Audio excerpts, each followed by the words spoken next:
우리가 구원받는 우리의 구원에 대한 이 과정을 이제 소명부터 시작해서 우리가 8단계에 대한 모습들을 같이 함께 나누었습니다. 기억하시겠습니까? 첫째 뭐였죠? 하나님의 우리의 부르심에 대한 것이 있었다고 그랬죠. 하나님의 외적인 부르심과 내적인 부르심, 그래서 전도자가 있고 그 전도자의 소리에 성령으로 하여금 우리를 불러주시는 내적 외적 이런 부르심이 있다 말씀을 드렸습니다. 그 다음에 그렇게 부르심이 있으면 우리를 중생하고 거듭나게 하시는 일이 있게 되어지고, 그 다음에 또 기억나세요? 회심이 있다라는 말씀을 드렸죠. 구원받는 사람은 회개와 또 믿음, 이 두 가지의 회심이 우리 가운데 속에 있게 되어지고, 잘못한 것에 대한 돌이킴 그리고 믿음으로 반응하는 이 회심이 일어난다 하는 말씀을 드렸습니다. 그리고 또 뭐가 있죠?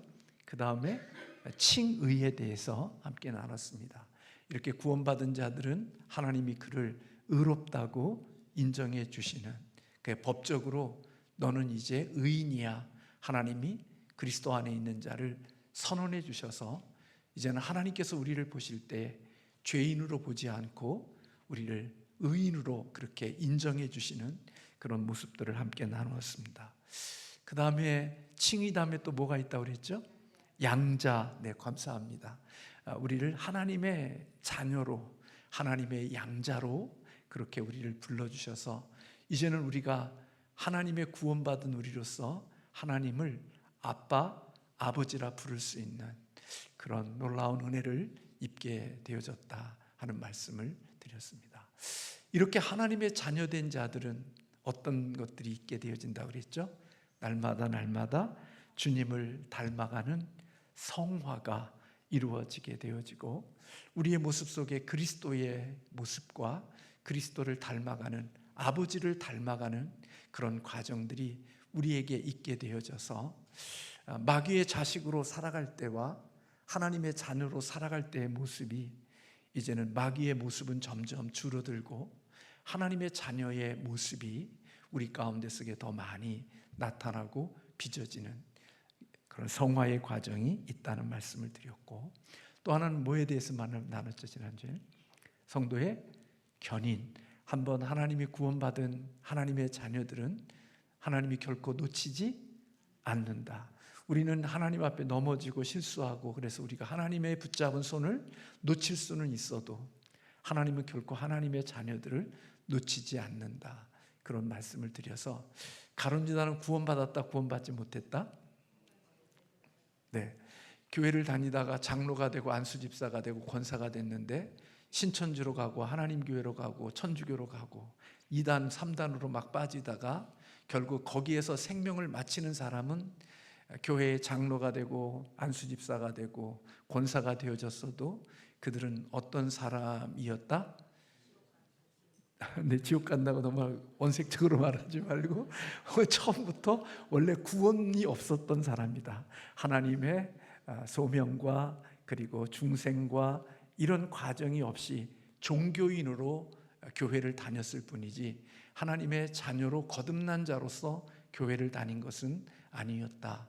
그러나 신천지에 갔든 하나님의 교회에 갔든 천주교 2단으로 갔다 할지라도 언젠가 우리 교회에 와서 신천지에 빠졌다가 이렇게 건짐받아서 간증한 전도사님의 간증처럼 그렇게 삶 가운데 속에 중간중간에 빠지고 2단에 넘어지고 이런 것들이 있어도 마지막에는 하나님의 자녀요, 하나님의 선택되어진 자들은 하나님이 그 모든 권세들 속에서도 다시 건져내서 그리스도 안에서, 하나님 안에서 그 삶을 마치도록 하나님이 우리의 생명을 끝까지 이루신다라는 말씀, 성도의 견인에 대한 말씀을 나눴습니다.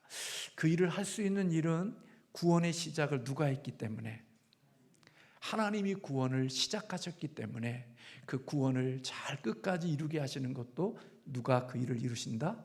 하나님이 그 일을 이루신다. 그렇기 때문에 우리 구원받은 우리는 내가 하나님께 나아간 게 아니라 하나님이 우리를 찾아오셔서 하나님이 이 구원을 시작하셨기에 그 시작하신 하나님이 이 세상의 그 어떤 어려움 속에서도 그의 삶을 하나님이 끝까지 지켜주신다. 그래서 어디까지도 갈 수 있는 거냐?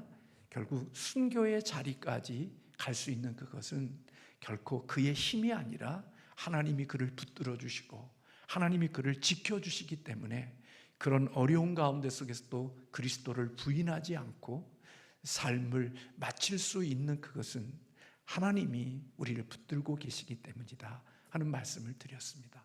그러니까 저도 용기가 없는 사람이지만 내가 구원받은 그리스도인으로 이 땅을 살아가는 구원받은 자라면 하나님이 그런 자리에 있게 하시게 됐다 할지라도 하나님이 그 마지막 그 속에서도 하나님이 내가 그리스도를 부인하지 않게 하고 그리스도 안에서 삶을 마칠 수 있도록 하나님이 은혜를 주실 것이다. 그런 믿음이 오늘 우리들로 하여금 우리 신앙의 자신감과 용기를 가지고 살 수 있게 하는 놀라운 힘이 되어진다 하는 말씀을 우리가 함께 나누었습니다. 그래서 여러분들에게 하이델베르그 교리 문답을 나누었고 제가 2번에 걸쳐서 하이델베르그 교리 문답을 함께 나누었고 오늘 구원의 서정에 대한 이야기들을 계속해서 이렇게 예수 믿고 천국 간다는 이 너무나도 간단한 이 복음을 이제 9주에 걸쳐서 구원의 서정에 대한 우리의 소명부터 시작해서 우리의 견인에 이르기까지 우리의 구원의 다양한 이 길들에 대한 말씀을 드리면서 우리가 받은 구원이 얼마나 위대하고 얼마나 하나님이 우리에게 세밀한 것인지를 함께 나누면서 우리가 성경적 교회로 전환하는 새 교회가 되자는 표현을 가지고 살아오면서 우리가 진짜 구원이 무엇인지, 거듭남이 무엇인지, 신자가 무엇인지, 성도가 무엇인지 이러한 부분들에 대한 말씀들을 같이 함께 나누고 있고 또 나는 믿습니다라는 책도 같이 우리가 함께 읽으면서 다 아는 내용이지만 내가 예수님을 믿습니다라고 그러는데 뭘 믿는지, 믿음의 내용은 뭔지 우리가 사도신경으로 고백하지만 내가 가지고 있는 믿음이 내가 고백하는 하나님, 내가 믿는 예수님, 나를 도와주는 성령님, 그런 삼위일체 하나님에 대한 믿음의 내용이 무엇인지를 우리가 같이 함께 읽어나가면서 내 믿음을 다시 한번 견고하게 하고 성령님이 우리 가운데 속에 구원의 확신을 가지고 이 땅을 살게 하고자 하는 그런 마음이 담임 목사의 마음속에 있고 또 그런 확신 속에서 이 믿음의 길을 걸어가는 우리 자신 있고 용감한 우리 성도님들이 되었으면 좋겠다 하는 그런 마음으로 말씀을 다 아는 내용인데 또 높아심에 또 말씀을 계속해서 반복하고 전하고 있습니다. 오늘 구원의 서정 마지막입니다. 오늘 구원의 서정 마지막은 영화입니다.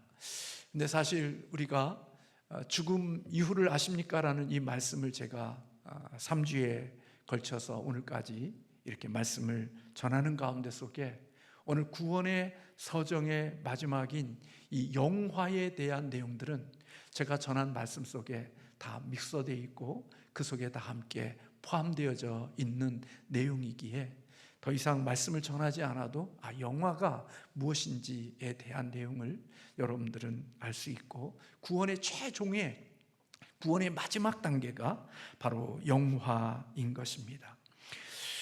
그러므로 영화는 지난 주일에 말씀을 드린 주님의 재림과 그리고 우리의 부활 이후에 드러나고 있는 그 일이 바로 구원받은 자의 영화의 단계다 그렇게 볼 수가 있습니다. 영화라고 하는 것은 구원의 적용에 있어서 마지막 단계, 최종적인 단계가 바로 영화의 단계라고 볼 수가 있습니다.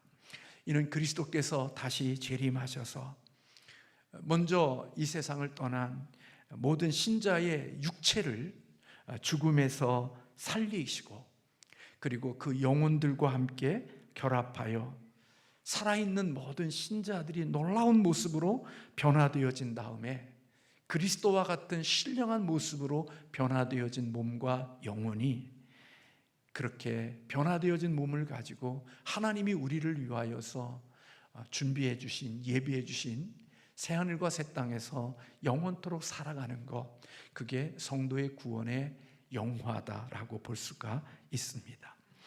그러므로 부활과 그리스도의 심판과 그리고 심판 이후에 우리 구원받은 인간의 상태를 가리켜서 우리는 영화라 그렇게 볼 수가 있습니다.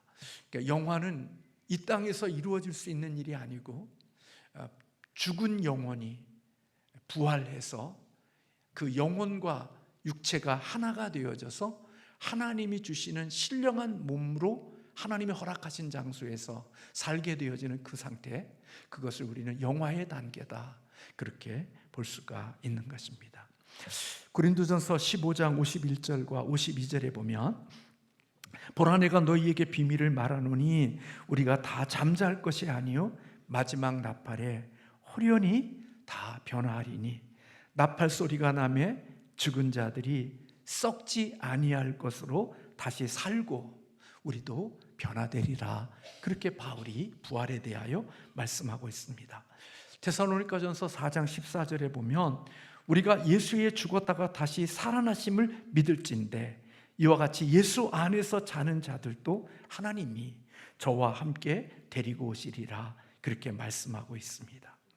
그리스도 안에서 죽은 자들이 주님이 재림하시면 먼저 일어나고, 죽지 않는 사람들은 완전한 신령한 몸으로 변화되게 되는데, 그때의 변화가 우리 그리스도의 모습처럼 그렇게 변화가 되어질 것입니다. 죽은 몸이 부활하는 것은 누가 하시는 일이냐? 성령님이 우리의 몸을 그렇게 부활시키실 것임을 말씀하고 있습니다.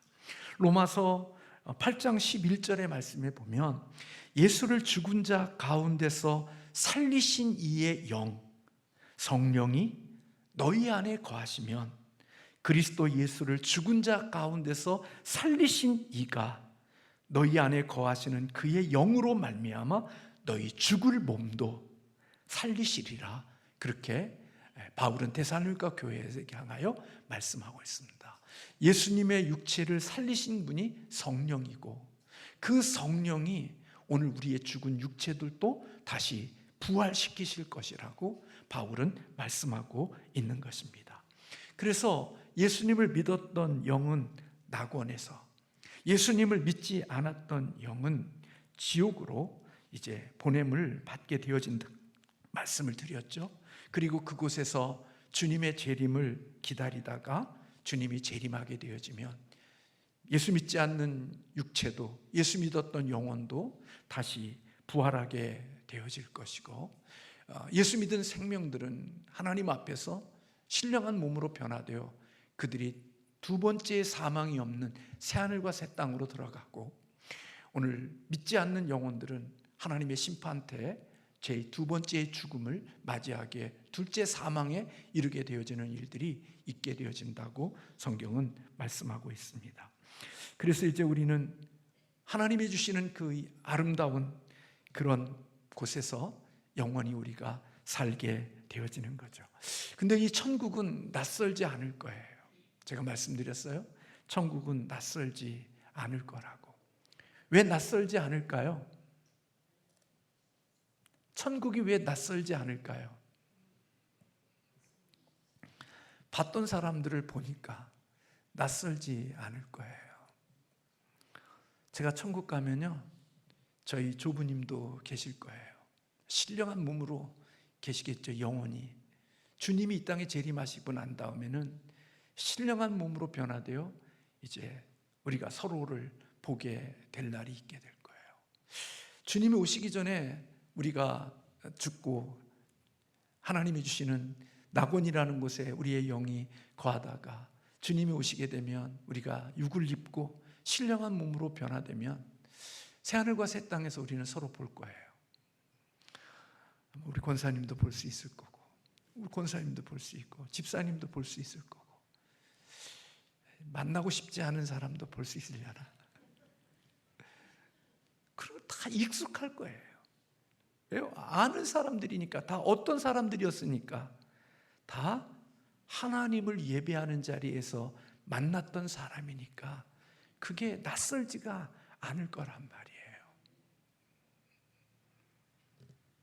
지옥도 낯설지 않아요. 왜 지옥에 간 사람들은 낯설지 않을까요? 끼리끼리 모여 다녔으니까 그들도 낯설지가 않을 거란 말이에요. 천국이 낯설지 않은 것처럼 지옥도 결코 낯설지 않을 거란 말이에요. 그러니까 이 세상에서 다른 사람들에게 잘해야 되지만 어떤 사람에게 진짜 잘해야 되느냐? 천국에서 만날 가능성 있는 사람한테는 더 잘해야 돼. 내가 볼 때 저분은 천국에서 만날 수 있을 것 같아. 그럼 대충 하면 안 되고 더 잘해야 되는 거야. 그럼 우리가 알지 못하니까, 갈지 안 갈지 우리는 알 수 없으니까, 천국에 갈 수 있고 우리가 그걸 알 수 없으니까 하나님이 우리에게 주시는 말씀이 뭐예요? 너희는 누구 집에 들어갈 때마다 뭐 하라고 그래요? 그 집에 뭘 빌으라고 그래요? 평안을 빌고 복을 빌라고 그러잖아요.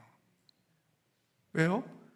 그 사람이 천국에 갈 사람인데 복을 빌어서 그 복이 되면 천국에 가서 그 복으로 서로 함께 주불 거고, 그 사람이 그 복을 받지 못할 사람이면 그 복이 누구에게 오니까?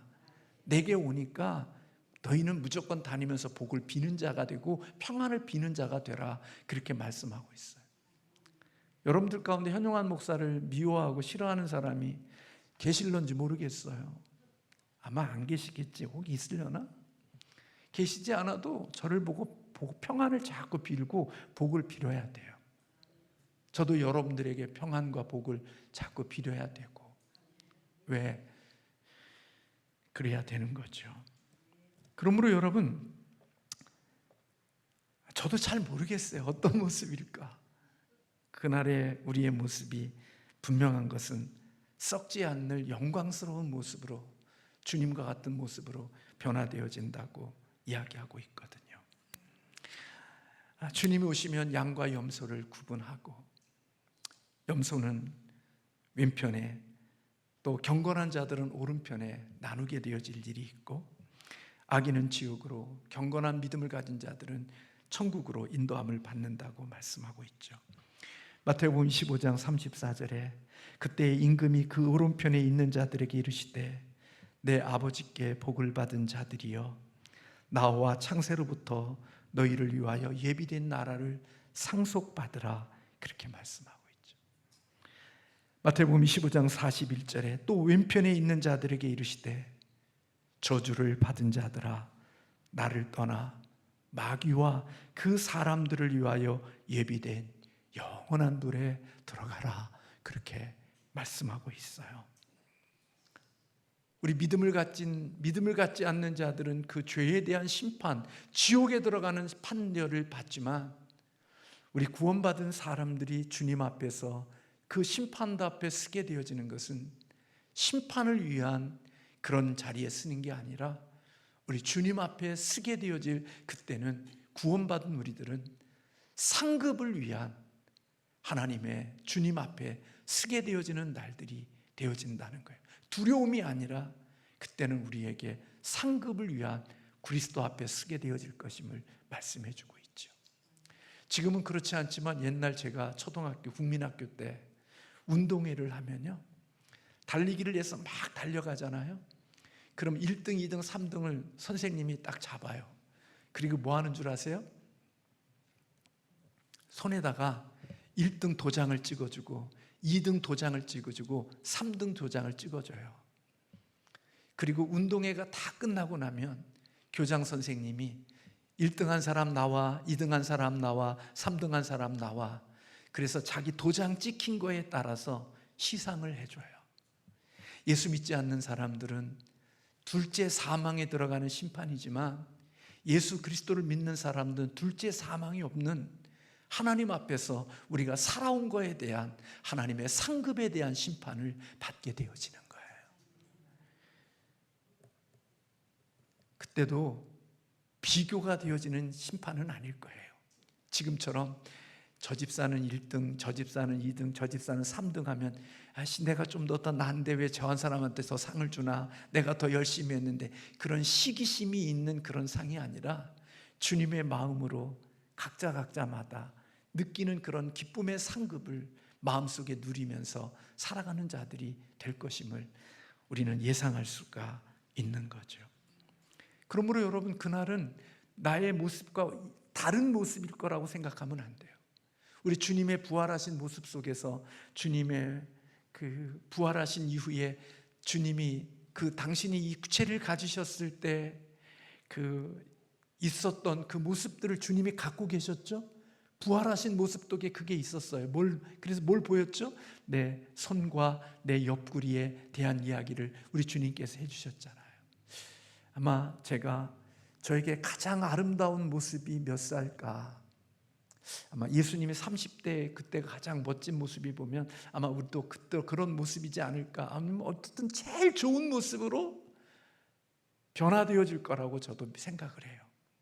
지금은 검버섯도 있고 또 이런저런 약한 모습들이 있지만 온전함으로 이렇게 하나님이 우리의 육체를 빚으실 때 내 모습과 완전히 새로운 모습들로 되어졌지만 그게 나와 다르지 않는 그런 모습으로 부활되어진 그런 모습들을 갖게 되어질 거죠. 그래서 서로를 알아보는 거예요. 너무 많이 달라져서 좀 그렇겠지만 처음은 그렇겠지만 그러나 우리가 다 신령한 모습이기 때문에 서로를 알아볼 수 있는 그런 모습의 신령한 몸을 입게 되어질 것이라고 봐요. 그때 우리가 이 땅에 살아온 삶에 대한 심은 대로 거두게 하시는 여러 가지의 면류관들이 우리에게 있게 되어질 것이고, 사실은 우리가 이 땅에 살면서 그리스도를 닮아가는 그 자체가 우리 하나님이 우리에게 주는 상급이 될 수 있는 거죠. 이 땅에 많은 것들이 있지만요, 제가 진짜 축복은 어떤 거냐면 우리의 마음과 우리의 인격이 주님의 마음을 담고 주님의 모습을 닮아가는 게 저는 하나님이 주시는 상급이라고 생각이 되어져요. 진짜 그게 상급이겠다는 생각. 왜냐하면요, 현 목사를 보니까요, 지지리도 안 바뀌어. 안 변해. 항상 그 꼬라지가 그 꼬라지고. 근데 이렇게 보면 삶이 달라지고 변화되어진 모습을 보면 야, 저게 진짜 하나님의 상급이겠다. 금면류관, 은면류관 쓰고 부흥부사 목사님들이 개털 모자 씌워주고 막 그런다고 그러는데 그렇지는 않을 것 같고, 우리가 거룩하고 변화되어진 모습, 그게 우리 하나님이 주시는 상급일 수 있겠다라는 생각이 때로는 들기도 해요. 왜냐하면 이 세상에 행복한 삶을 사는 사람은요, 외형적인 조건을 바꿨기 때문에 행복해지는 것은 아니더라고요. 그 행복 길어봤자 일주일도 못 가요. 며칠 못 가요. 돈이 좀 있고 뭐가 있고 막 신나고 막 그래도 그 다음날 한 주간 지나고 나면 또 우거지상이 돼서 더 김 팍 죽어갖고 와서 또 파기치처럼 또 그냥 우리 배추 숨죽인 것처럼 푹 죽어가지고 어쩔 때는 그냥 살아서 그냥 모든 거 가진 것처럼 팡팡하다가도 한 주가 지나고 나면 김 다 죽어가지고 그냥 그런 것들이 우리의 상급이라기보다는 하나님이 우리의 마음을 변화시키고 우리를 이렇게 바꿔주시는 그러한 것이 하나님이 우리에게 주는 상급일 수 있겠다라는 생각을 갖기도 하지요. 사랑하는 성도 여러분, 천국은 승리한 사람들이 가는 곳입니다. 그래서 우리 요한계시록에 보면 하나님이 계속해서 반복되어지는 단어가 있어요. 이기는 자에게 내가 면류관을 주겠다. 이기는 자에게 면류관을 주겠다. 이기는 자에게 내가 생명의 면류관, 그런 면류관을 주겠다고 이기는 자라는 흰옷 입은 거에 대한 이야기를 요한계시록에 보면 반복하고 있는 모습들을 보게 되어져요. 승리했다. 이기는 자가 되어졌다. 그것은 뭐예요? 이 땅에서 뭐가 있었다는 거예요? 싸움이 있었다는 거예요. 치열한 싸움이 있었다는 거예요. 죄와 싸우고 이 땅의 세상과 싸우고 나름대로 치열한 싸움이 있었던 사람들, 그래서 죄와 싸워서 이기고 세상과 싸워서 이긴 사람들, 그래서 그들에게는 그 죄와 싸우는 과정 속에 뭐가 있었느냐? 고난이 있었죠. 피 흘리는 전투가 그들 가운데 속에 있었던 거예요. 그리고 그 피 흘리는 전투 속에서 하나님이 이기는 자가 되어진 자들, 그런 자들이 천국이 그들의 것이고 그곳에서 너희들에게 면류관을 주시겠다고 약속하고 계시는 거지요. 그러므로 천국에서 안식의 기쁨을 누리는 사람은 이 땅에서 죄와 싸우느냐고 정말 힘들고 어렵게 분투하는 삶이 있었던 사람들, 신앙의 처절한 싸움이 있었던 그런 사람들, 그들이 천국이 그들의 것이죠. 천국은 침노하는 자의 것이라고 말씀하는 것처럼 그냥 주려면 주고 말라면 마세요, 그따위로 신앙생활하는 게 아니고 천국을 위하여서 치열하게 싸우고 그것을 위하여서 선한 싸움을 싸웠던 바울과 같은 그런 사람들이 천국에서 이기는 자가 되어진 그들이 천국의 것이고 그곳에 하나님이 주시는 이기는 자에게 면류관을 주신다고 말씀하고 있는 거지요. 저는 바울이 인생의 끝자락에서 나는 선한 싸움을 싸우고 믿음을 지키고 달려갈 길을 다 마쳤으니 이제는 나를 위하여 하나님이 준비하신 상이 있다, 인생의 끝자락 속에서 너무나도 구원의 확신을 가지고 내가 이제까지 살아온 이 분투하는 삶, 싸우는 삶, 하나님을 위하여 살아온 이 삶이 있기에 내가 이 죽은 이후에 하나님이 나를 위하여 주신 영광스러운 날들이 있을 것임을 확신하고 마지막 전제와 같이 마지막 제사의 마지막 붓는 포도주에 붓는 그 죽음 앞에서 그런 희망과 소망을 가지고 있는 바울의 위대한 고백을 우리는 디모데후서에서 볼 수 있는 거잖아요. 그러니까요, 저나 여러분이 예수를 믿으면서 지금 천국 갈 수 있습니까? 그렇게 물어보면 가봐야 할 것 같은데요. 가봐야 알지요. 그래서는 안 되겠다라는 생각이 드는 거예요. 왜요? 천국에 확신이 있기에 이 땅에 분투하는 삶이 있는 거거든요. 죄와 치열하게 싸우고 세상에 하나님의 생명 때문에 그런 싸움 속에서 이기는 자가 천국에 갈 수 있다고 성경은 말씀하는데 가봐야 알 텐데요. 그 말은 뭐예요? 그 나라를 위해서 심은 게 아무것도 없고 그 나라를 위해서 내가 이 땅에서 내가 한 일이 없으니까. 그러므로 우리는 내가 받은 구원이 이렇게 영광스러운 영화스러운 자리에 주님이 주시는 그 나라가 있을 것이라는 것을 믿고 살아갈 때 신앙의 기쁨이 있고 믿음의 길을 걸어갈 때 신나서 갈 수 있는 길들이 되지 않겠어요? 바울이 그렇게 힘든 여정을 걸어가면서도 정말 기쁨으로 걸어갔거든요. 물론 바울은 하나님의 세계를 미리 보게 하신 축복을 입었어요. 그래서 내가 이 세상을 떠나 주님이 계신 곳에 가고 싶다라는 간절한 소망이 있을 수 있었던 것은 우리가 보지 못한 신비한 경험을 바울은 한 사람이에요. 그러니까 천국이 분명한 거예요. 그러니까 그런 소망이 그에게 있었는데 우리는 그걸 보지 못했으니까 믿음으로 보지만 그래도 우리의 믿음이 점점 믿어질수록 더 천국이 분명해지고 확신이 되어질 때 여러분이 주님을 위하여 싸우는 싸움이 분투하는 삶이 여러분들이 있다는 거예요. 그런 삶을 통하여 내가 천국을 확신하고 또 천국을 믿으면서 이 땅을 살아갈 수 있는 자들이 되어지는 것이죠. 그러므로 구원은 이렇게 영화스러운 것으로 맞춰지는 거예요. 오늘 우리가 읽은 말씀 같이 한번 읽어볼게요. 22장 1절에서 4절까지 같이 한번 읽읍시다. 또 그가 수정같이 맑은 생명수의 강을 내게 보이니 하나님과 및 어린 양의 보좌로부터 나와서 길 가운데로 흐르더라.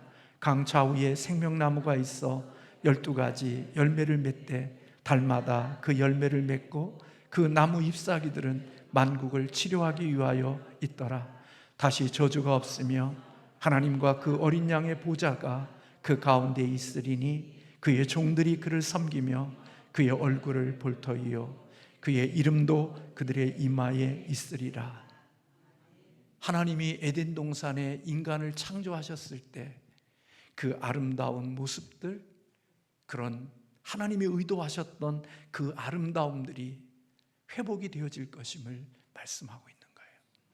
창세기 1장 2장에 하나님이 온 인류를 창조하시고 3장에부터 인간의 타락으로 인하여 시작되어진 이 땅의 모든 수고와 눈물과 아픔이 쭉 이어지지만 오늘 요한계시록 21장 22장에 가보면 바로 그 말씀 속에 새하늘과 새 땅이 시작되어지는 이것은 오늘 성경의 우리의 역사의 시작과 마지막이 어떻게 되어질 것임을 우리에게 가르쳐주고 있는 거죠. 성경을 믿지 않는 사람들, 이 땅이 어떻게 되어질지 모르지만 우리는 하나님을 믿고 성경을 믿는 사람들은 이 땅이 시작과 과정과 마침과 그 이유가 어떻게 되어질 것인지는 우리는 계시되어진 하나님의 말씀을 통해서 아는 자들인 겁니다. 그래서 구속사적으로 오늘 이 세계를 볼 때 창조와 타락과 예수 그리스도의 구속과 그리고 회복, 이 창조와 타락과 구속과 회복이라고 하는 성경적인 렌즈로 이 세상을 보는 기독교의 세계관을 가지고 이 세상을 살아가는 사람이 되어지는 거, 그게 그리스도인의 축복인 거죠. 그래서 이 땅에 일어나는 일들을, 많은 것들을 보면서 왜 이 땅에 이렇게 어둠이 있고 악함이 있고 더러움이 있는가, 그 인간이 뭐 어떤 이야기를 하는 게 아니라 우리는 그것을 어떤 렌즈로 해석했느냐, 하나님 1장 2장의 아름다움으로 창조되어진 우리들이 죄가 들어옴으로 말미암아 타락했고, 타락한 그 망가진 세상을 다시 하나님의 원형으로 회복시키기 위하여 구속자로 오신 예수 그리스도가 죽으시고 부활하셔서 하나님의 자녀들을 다시 살려내셔서 이 땅에 하나님의 자녀로서의 삶을 살게 하시는 이 과정 속에 마지막 하나님의 새로운 창조의 완성과 회복이 있을 것이라는 이 사실을 생각하고 이 관점으로 인생을 살아가는 거죠. 그래서 창세기 1장 2장에 하나님이 의도하셨던 에덴 동산의 죄와 그리고 사단의 속임수 때문에 그곳에 하나님이 의도하신 것이 깨졌지만, 이제는 하나님께서 21장과 22장에 하나님이 만드시는 새하늘과 새 땅, 영화스러운 나라는, 거기에는 에덴 동산에는 사단이 있었고 죄를 지을 수 있는 가능성이 있었기 때문에 거기에는 타락이 왔지만, 언약을 공부해 보면 우리가 이 땅에 창조되기 전에 성삼위 하나님께서, 삼위 하나님이 서로 간에 구속의 언약을 맺으셔서 우리를 구원해 내시려는 계획을 이미 인간을 창조하기 전부터 하나님의 구속의 언약이 있었음을 우리는 언약의 모습을 보면 알 수 있죠. 그리고 그것이 21장과 요한계시록 22장에 하나님이 잃어버렸던 그 에덴 동산에 의도하셨던 그것을 회복하시게 될 텐데, 에덴 동산과 새하늘과 새 땅의 차이는 에덴 동산에는 사단이 있어서 죄를 지을 가능성이 있었지만 새하늘과 새 땅에는 그 사단과 그 모든 어둠의 세력을 다 결박시켰기에 온전하신 하나님의 통치만 있기에 그것은 아름답고 영광스러운, 오늘 우리가 읽은 22장에 기록되어져 있는 이 아름다운 모습들이 우리가 구원받은 영화를 얻은 사람들이 살아가야 될 아름다운 나라들이 이루어지는 것임을 우리에게 말씀해 주고 있는 것입니다. 믿음의 길을 걸었던 사람들은 그날을 소망하고 오늘을 살았고, 그날을 기대하며 오늘을 견디고 오늘도 주어진 일들을 감당하는 사람이었던 것을 볼 수가 있는 것입니다. 그래서 신앙에서 우리에게 중요한 것 세 가지죠. 믿음, 소망, 사랑. 이 세 가지는 항상 있는 것이다 라고 그랬습니다. 그러면서 이 세 가지의 속성 가운데 우리에게 주는 것이 있죠.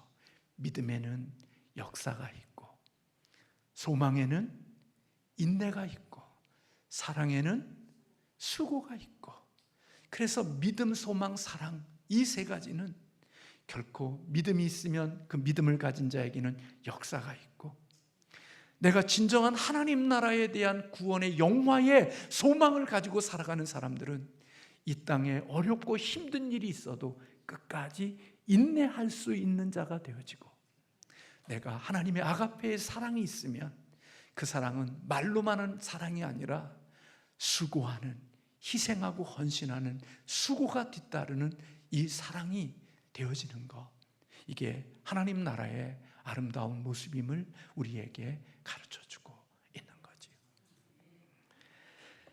사랑하는 성도 여러분, 조금만 인내하십시오. 하나님이 우리에게 이와 같은 날을 예비하고 기다리고 계십니다. 그 나라를 저와 여러분이 바라보고 믿음으로 승리하는 그리스도인들이 되시기를 주님의 이름으로 축원합니다. 먼저 죽은 자들이 가 있는 낙원, 제가 언젠가도 말씀드렸지만 저는 2000년이라는 시간이 지났으니까 그 전부터 생각 많은 세월이 지나서 그들이 낙원에 있는 그 수많은 사람들은 얼마나 지루할까, 그런 생각이 들 수도 있는데, 어느 분의 책을 읽어보면 하나님의 시간과 우리의 시간은 같지 않다는 거예요. 천국에서는 하루가 첫날이 될 수 있고 첫날이 하루 같을 수 있는 것이 하나님의 세계 속에 있기 때문에, 이미 낙원에 들어가 있는 영혼들이 지루한 시간을 보내는 게 아니라 그들은 마치 예수님이 무덤에서 사흘 동안 계시다가 부활하신 것처럼 우리 먼저 죽은 영혼들이 거하는 그 시간이 그렇게 오늘 이 세상의 시간의 개념이 아닌 하나님의 시간의 영원한 개념 속에 있기 때문에 그것은 3일길 정도밖에 되지 않는 그런 짧은 시간이라는 생각을 어느 글을 읽으면서, 그들이 그렇게 긴 시간이 아니고 그들의 시간은 정말 너무나도 짧은 시간이 지나고 나면 부활하신 주님을 맞이할 수 있겠구나.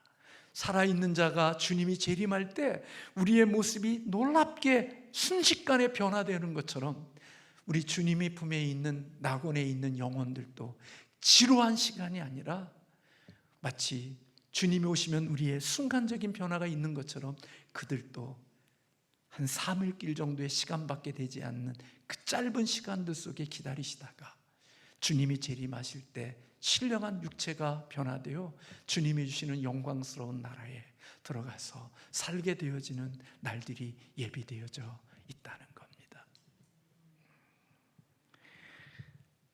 그때까지 기쁨으로 믿음의 길을 잘 걸어갈 수 있는 하나님의 은혜가 있기를 주님의 이름으로 축복합니다.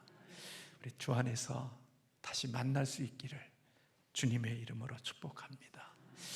그래서 서로 잘합시다.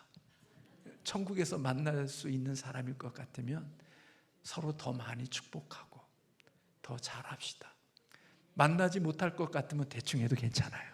근데 천국에서 만날 수 있을 것 같으면 우리 서로 가족으로 사랑하고 더 믿음 안에서 선한 싸움을 잘 싸워가는 우리 모두가 되기를 주님의 이름으로 축복하고, 저도 주님 안에서, 여러분도 주님 안에서 영광스럽게 만나는 그날을 기대하며 믿음으로 살아가는 우리 모두가 되시기를 주님의 이름으로 축원합니다. 기도하겠습니다.